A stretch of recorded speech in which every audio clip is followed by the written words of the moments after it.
Welcome to Horrified Stories, where fear comes to life. Don't forget to like, share, and subscribe for more spine-chilling tales. Let's start our today's story. The Whispering Pines nestled in the heart of New England. The town of Ashen Grove was as quaint as it was forgotten. Tucked away between rolling hills and dense forests, it was a place that seemed to belong to another era. Its crown jewel was the Whispering Pines, a sprawling forest with towering evergreens that swayed in perfect unison, as if whispering secrets to one another. For as long as anyone could remember, the forest had been a source of pride and unease for the townsfolk.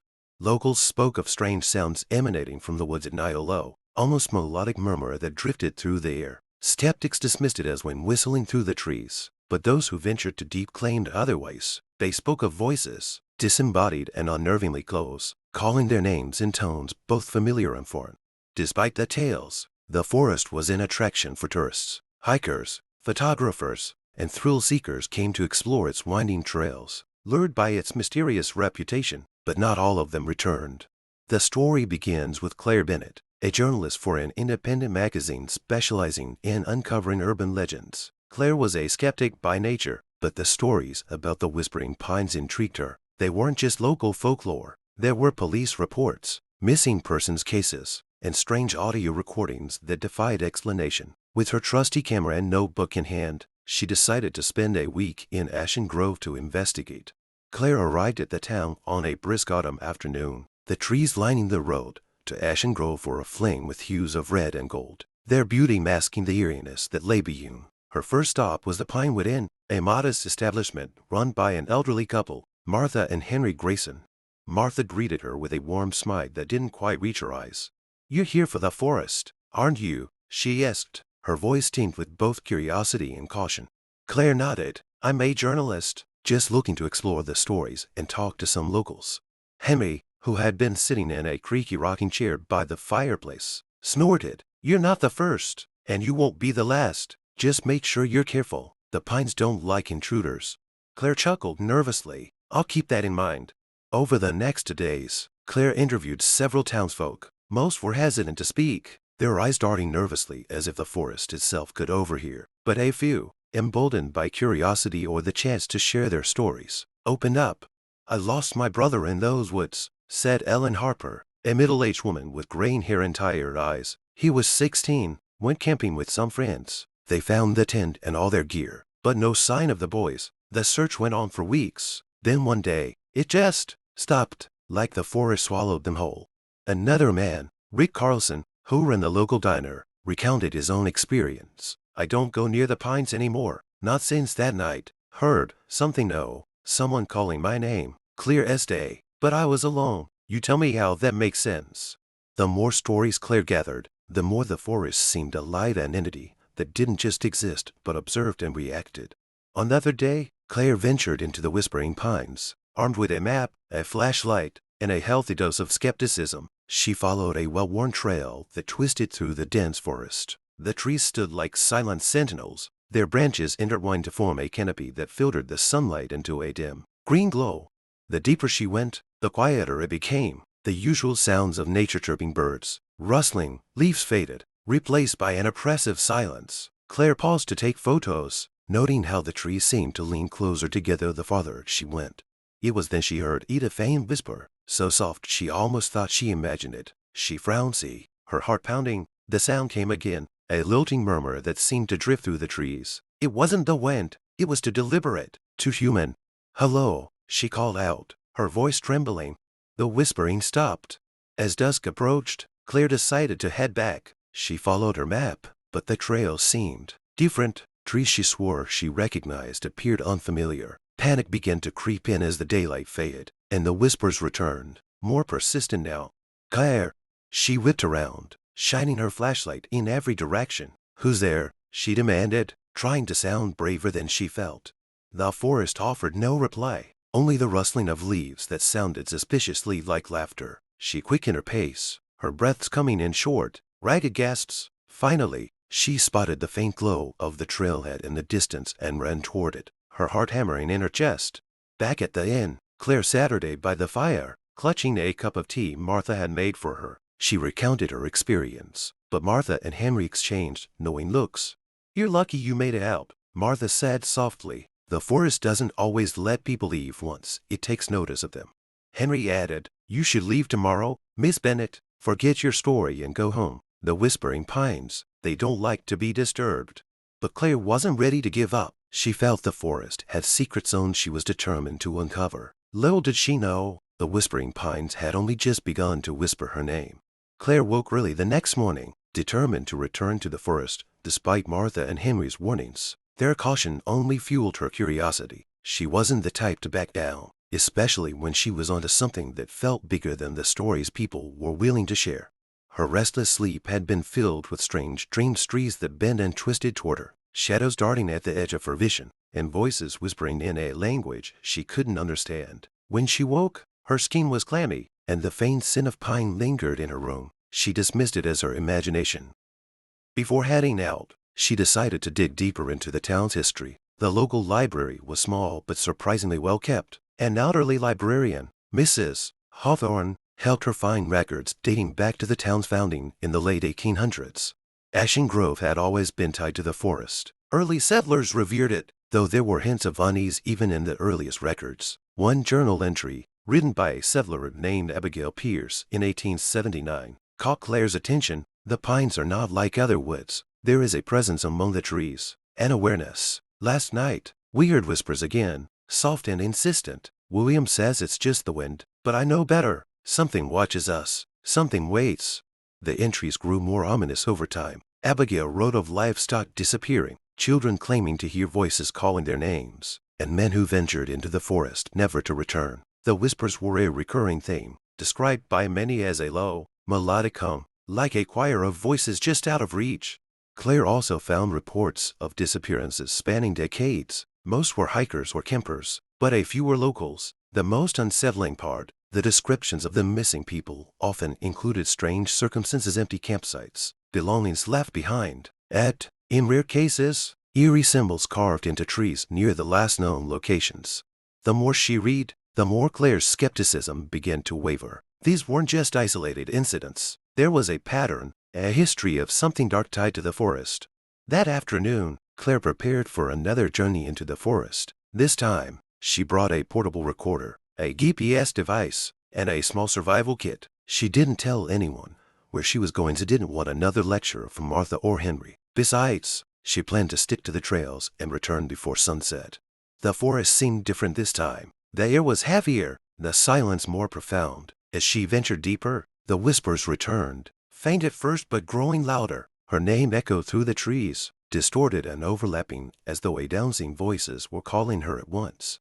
"Who's there?" Claire called, her voice shaky but defiant. She clicked on her recorder, hoping to capture the sounds.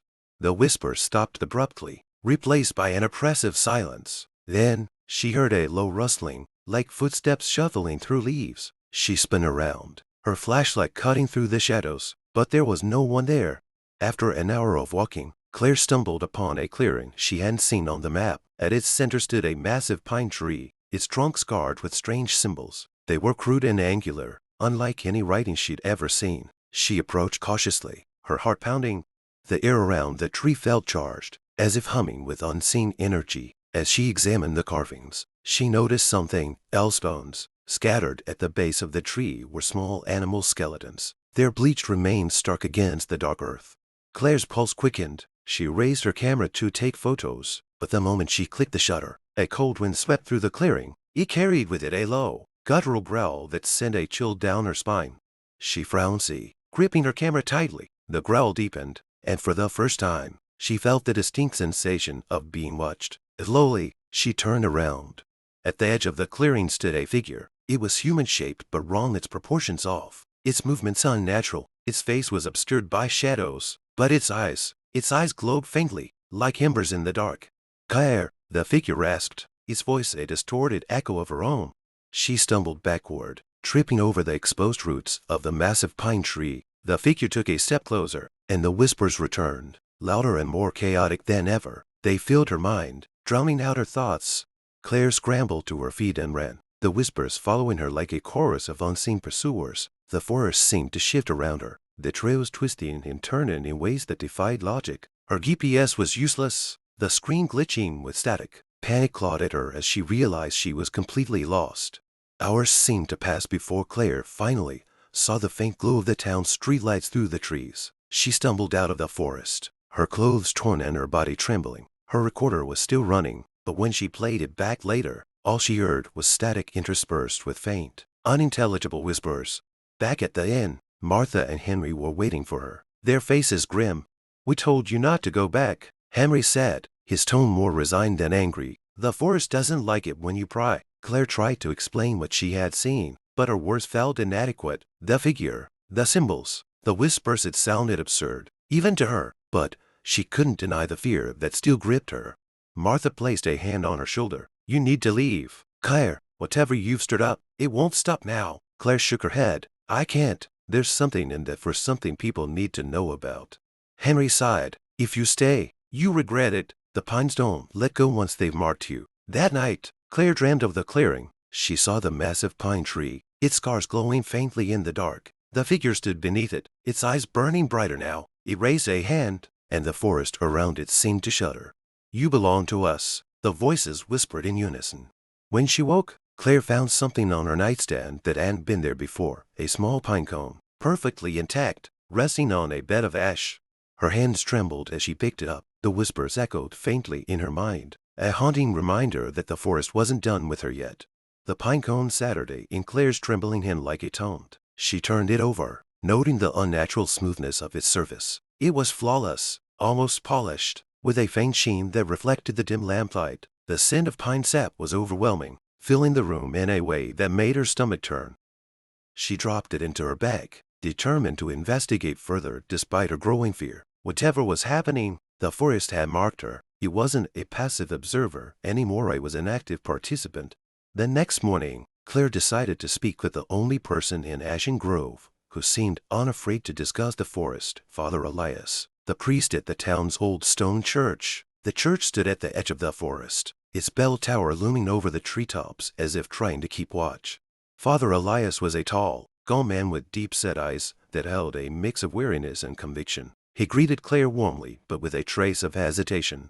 "You've been to the forest," he said without prompting as she Saturday in his cluttered office. "I can see it in your eyes." Claire blinked. "How do you? Those who've been touched by the pines carry it with them." He interrupted, his voice low. "You feel it, don't you? The weight of it, pressing against your soul." Claire swallowed hard. "I don't believe in curses or spirits, but something is out there. It's not natural." Father Elias nodded. "You're not the first to seek answers. The forest has always been this way alive, aware. Some say it's a place where the veil between worlds is thin. Others believe it's cursed, that the land itself is angry." "Angry about what?" Claire pressed. He hesitated before replying. "There's a legend. Long before Ashen Grove was founded, this land belonged to the Wampanoag people. They spoke of a spirit tied to the forest, a guardian of sorts. It was neither good nor evil, it simply was. But when settlers came, they disrupted the balance. They took from the forest without giving back, and the spirit grew restless. Some believe it turned malevolent, feeding on the fear and despair of those who wandered too deep." Claire leaned forward. "Have you ever been into the forest?" Father Elias' expression darkened. "Once, when I was a young man, foolish and arrogant. I heard the whispers, saw the shadows, but the worst was the feeling that something was burrowing into my mind, searching for, I don't know, weakness, maybe, or a way in. I barely made it out, and I've never gone back." He handed her a small vial of holy water. "Take this. It may not save you, but it might help. And, Miss Bennet, don't stay here much longer. The forest doesn't let go easily." That evening, Claire reviewed her notes and recordings. The audio file from her last trip into the forest was strange. Most of it was static, but occasionally she could hear faint whispers, too distorted to make out words. At one point, there was a loud thud, followed by what sounded like her own voice calling her name, though she was certain she hadn't spoken. As she listened, the lights in her room flickered. A sudden chill filled the air, and the faint scent of pine needles returned. Her laptop screen glitched, the image distorting into jagged lines before it abruptly shut off. Claire stared at it, her heart racing. Then came the knock. It was soft, almost hesitant, but in the dead silence of the inn, it was deafening. She approached the door cautiously, peering through the peephole. No one was there. Another knock, louder this time, came from the window. Claire spun around, clutching the holy water Father Elias had given her. The curtains swayed slightly as if disturbed by a breeze, but the window was shut. Outside, the shadows of the forest seemed to stretch unnaturally, creeping toward the inn. She closed her eyes and whispered a silent prayer, clutching the vial tightly. When she opened them again, the room was still. The whispers had stopped. For now. Despite her fear, Claire knew she couldn't stop now. The forest had chosen her, and running would solve nothing. The next morning, she packed her bag with supplies and set out for the clearing she had found before. This time, the forest felt more hostile. The trees seemed to close in around her, their gnarled branches reaching out like skeletal fingers. The whispers began almost immediately, louder and more insistent. Claire!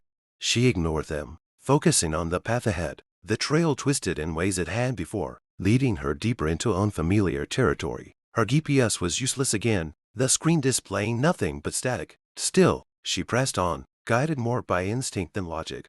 When she finally reached the clearing, she was struck by how different it looked. The massive pine tree at its center seemed darker, its bark almost black. The symbols carved into it glowed faintly, pulsating like a heartbeat. As she approached, she noticed something new, a figure standing at the base of the tree. It was the same one she had seen before, its glowing eyes fixed on her. This time, it spoke. You should not have come back. The voice was a chorus, layered and disjointed. It seemed to come from everywhere and nowhere at once. Claire's knees buckled, but she forced herself to stand. What do you want from me? She demanded, her voice shaking. The figure tilted its head, almost curiously. You seek answers, but the forest does not give, it takes. The whispers grew louder, a cacophony that drowned out her thoughts. Claire clutched her head, struggling to stay upright. Then, the figure raised an arm, and the ground beneath her began to shift. Roots burst from the earth, twisting and writhing like living things. They wrapped around her ankles, pulling her toward the tree. Claire screamed, thrashing against their grip, but they were too strong. As the roots tightened, Claire's vision blurred. She was no longer in the clearing, but standing in a different forest, a darker, more ancient one. The trees were impossibly tall, their branches stretching into a starless sky. In the distance, she saw people. They were dressed in old-fashioned clothing, their faces pale and gaunt. They stood in a circle, chanting in a language she didn't recognize. At the center of the circle was the massive pine tree, its symbols glowing even brighter. One by one, the people turned to face her. Their eyes were hollow, their mouths twisted into unnatural smiles. They began to walk toward her, their movements slow but deliberate. You cannot escape, they whispered in unison. You belong to the forest now. Claire jolted awake to find herself back in the clearing. The roots had released her, but she was lying on the ground, her body trembling and drenched in sweat. The figure was gone, and the whispers had faded to a faint murmur. Staggering to her feet, she stumbled out of the clearing and back toward the town. The forest seemed to fight her every step, the trails shifting and twisting to confuse her. But somehow, she made it out just as the sun dipped below the horizon. At the edge of the forest, she turned back one last time. The trees stood silent and unmoving, but she knew they were watching. That night, Claire Saturday in her room, clutching the pine cone and the vial of holy water. She had found her answers, but they had only led to more questions. The forest wasn't just alive, it was hungry, and now, it wanted her. The next morning, Claire awoke to a suffocating heaviness in her chest. Her dreams had been vivid, a twisted, surreal blur of voices, glowing symbols, and shadowy figures. When she opened her eyes, the pine cone was no longer on the nightstand where she had left it. Instead, it sat in the middle of the floor, perfectly centered, as if placed deliberately. Claire's fear had evolved into grim determination. She knew she couldn't leave Ashen Gravity yet. The forest had marked her, but she refused to let it win. If she ran now, the whispers would follow her, haunting her until she lost herself entirely. She had to face whatever was at the heart of the forest, even if it meant losing everything. Before venturing out, Claire decided to speak with Father Elias one last time. She found him in the church, lighting candles along the altar. His face was lined with worry when she explained her plan. You don't understand what you're dealing with, he said, his voice sharp. The forest isn't just alive, it's ancient, older than this town, older than the settlers, maybe older than humanity itself. Whatever you think you'll find, it won't be something you can explain, let alone defeat. Claire nodded, her resolve unwavering. I don't think I can defeat it, but I need to understand it. If I'm going to survive, I need to know what it wants. Father Elias hesitated, then handed her a small wooden cross. Take this. It may not stop the forest, but it might protect you long enough to get out. And Claire, If you feel it pulling you in, run, don't stop, don't look back.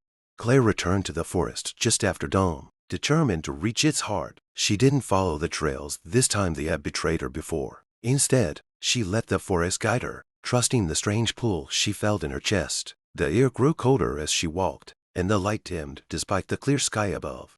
The deeper she went, the more the forest seemed to change. The trees grew taller and more twisted, their branches forming grotesque shapes that clawed at the sky. The whispers returned, louder and more insistent, but Claire pushed forward, clutching the cross in one hand and her flashlight in the other. Hours passed, or perhaps it was only minutes. Time felt meaningless in the forest. Eventually, she reached another clearing. This one was different from the others. The ground was bare, the soil blackened as it scorched. At the center stood another massive pine tree, its trunk wider than any she'd seen before. Its bark was covered in glowing symbols that seemed to pulse like a heartbeat. And beneath the tree, waiting for her, was the figure. This time, the figure was fully visible. It stood unnaturally tall, its limbs elongated and its movements jerky, like a marionette on invisible strings. His face was a void, a black emptiness that seemed to draw in the light around it. The glowing eyes remained fixed on Claire with an intensity that made her knees weaken. "You came," the figure said, its voice a layered chorus of countless others. Few are braver, foolish enough to seek the truth. Claire forced herself to stand tall, though her hands trembled. "What are you? What do you want from me?" The figure tilted its head, as if amused. "I am the forest. I am its roots, its whispers, its hunger. And you are one of many, a spark of light in the dark, a fleeting moment of life in an endless cycle of death and renewal." Its words sent a chill down her spine. "Why me? Why have you marked me?" "You heard the call," it replied. "You saw the signs, and you stayed. Those who stay become part of the forest. You are already mine." Claire's mind raced. If the forest had already claimed her, why hadn't it taken her fully? Was there a way to escape, or was this encounter inevitable from the moment she had set foot in Ashen Grove? "What if I leave?" she asked, her voice steady despite the fear coursing through her. "What if I never come back?" The figure's head tilted further, its glowing eyes narrowing. "You cannot leave. Not truly. Even if you flee, the forest will follow. The whispers will find you. The roots will seek you. You belong to me now." Despair gripped her, but she refused to give in. "There has to be a way to end this." The figure was silent for a long moment. When it spoke again, its voice was colder. "There is only one way, a sacrifice, life for life. The forest hungers, and you must feed it." Claire's breath caught. "You want me to bring someone else here, to take my place?" The figure did not answer directly. "The balance must be maintained. If you wish to leave, another must stay." The words hit her like a physical blow. She thought of Martha and Henry, of Father Elias, of the townsfolk who had warned her. She couldn't condemn someone else to this fate and even to save herself. "No," she said, her voice firm. "I won't do it." The forest seemed to shudder around her, the whispers rising to a deafening roar. The figure stepped closer, its void-like face inches from hers. "Then you will stay? Forever?" As the roots began to rise from the ground, curling toward her like hungry snakes, Claire made a decision. She grabbed the vial of holy water and hurled it at the base of the tree. The glass shattered, and for a brief moment, the glowing symbols flickered. The figure recoiled, its form distorting as if in pain. Claire didn't wait. She ran, the whispers screaming in her ears and the roots clawing at her heels. The forest twisted and shifted, trying to trap her, but she focused on the faint glimmer of light in the distance. Her legs burned, her lungs screamed for air, but she didn't stop.